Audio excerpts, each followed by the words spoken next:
opponents has license for any kind of atrocity. And can you think of any time that you can look back in history and say that the people who were censoring were the good guys?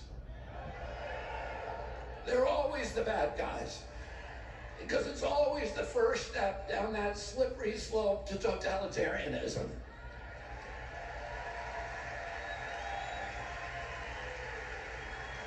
And don't you want a president who's going to protect America's freedoms, who's not filled with chemicals that are going to give them cancer and chronic disease?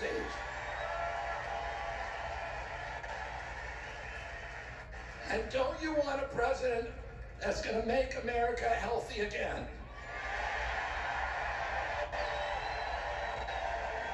Thank you all very, very much, and God bless you, and God bless America.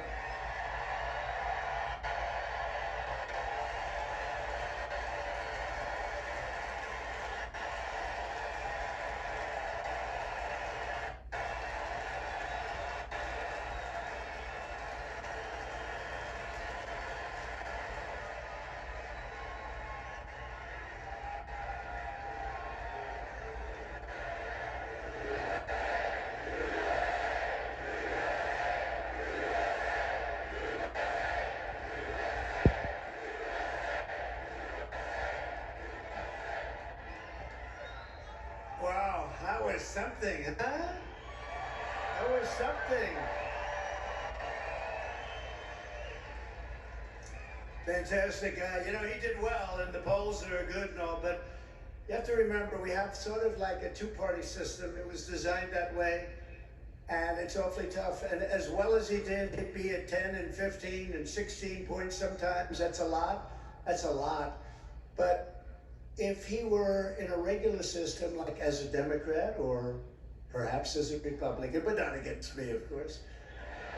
But if he were in a regular system, there are a lot of people that maybe liked him the best, but they said, we can't vote. So with all of those votes he was getting, here's a lot of votes that he could have gotten. I think he's going to have a huge influence. We're leading now, but I think he's going to have a huge influence on this campaign.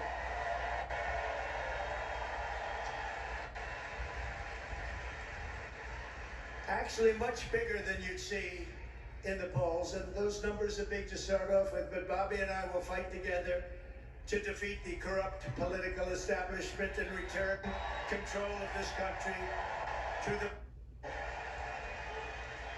And all who supported Bobby's campaign, I very simply ask you join us in building this coalition. It's a beautiful coalition in defense of liberty and safety, prosperity and peace. It's going to be an incredible coalition, and the relationship has been so good for so long. I have no doubt it's going to work and work well.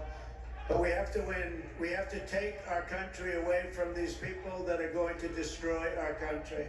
We won't have a country left. So thank you very much. We need your vote. As you all know, this week the Democrats held their convention, probably saw at their party.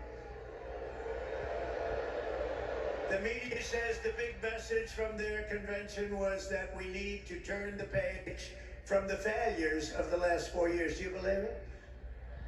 They forgot. They've run it for the last 4 years. She was saying last night, we will stop the abuse, we will stop the high taxes. I said that you could have done it 3.5 years ago.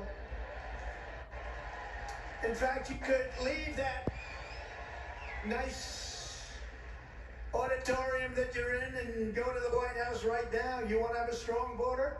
All you have to do is say to the incredible Border Patrol, ICE, law enforcement, close the border now. You don't need bills. I did it.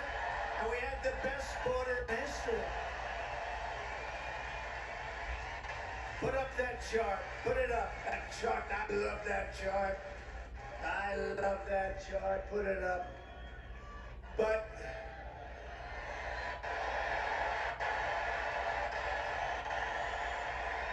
I love that chart.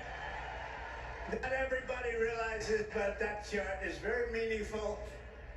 Even beyond the numbers that are on the chart, it shows the least numbers of illegal immigrants pouring into our country. Again, prisons from mental institutions, terrorists, where the bottom arrow is. But you know what? That chart is meaningful in many ways. Some people understand what I'm talking about. I love you, darling. I love you. I'm going to sleep with that chart tonight, Deb. I'm going to sleep with that chart.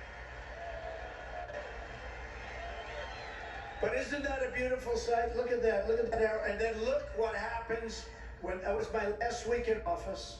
And look what happens after I left. It's like a rocket ship. Look at that. Isn't that terrible? No vetting, no checking. We have no idea who they are. They just pour into our country by the millions and millions and millions.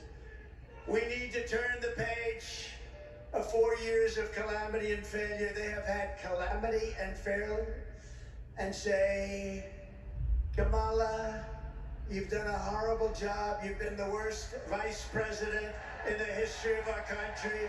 Kamala, you're fired. You're fired. Get out. Get out. Get out, Kamala. She's the only person ever to get a nomination of a party without getting one vote. She didn't get one vote.